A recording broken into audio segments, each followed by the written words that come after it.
Gram chicken এখানে আমি সেদ্ধ করে নিয়েছি প্রেসার কুকারে 2টো সিটি দিয়ে, তার সাথে আলু এবং 1 টুকরো পেঁপে। কড়াইতে তেল গরম করে দিয়ে দিয়েছি এলাচ এবং লবঙ্গ, কুচনো পেঁয়াজ ভাজা হয়ে গেছে।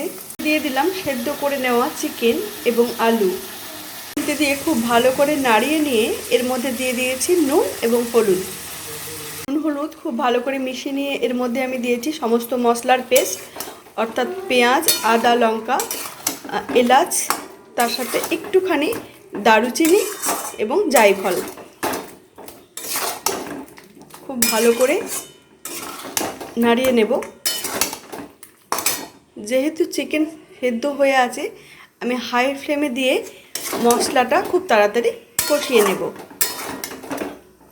মশলা কষানোর সময় এর মধ্যে দিয়ে দিচ্ছি কয়েক কুচি হলুদ ক্যাপসিকাম, শুধুমাত্র ফ্লেভারের জন্য। ক্যাপসিকাম দিলে ফ্লেভারটা খুব সুন্দর আসে।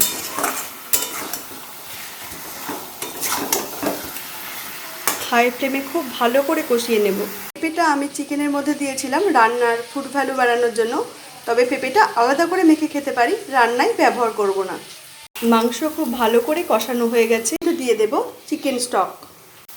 কষানোর পরে ওর মধ্যে আমি চিকেন স্টকটা দিয়ে দিচ্ছি, অর্থাৎ চিকেন সেদ্ধ করার সময় যে জলটা দিয়েছিলাম সেটাই আমি এখানে অ্যাড করে দিলাম। এবার খুব ভালো করে নাড়িয়ে দেব।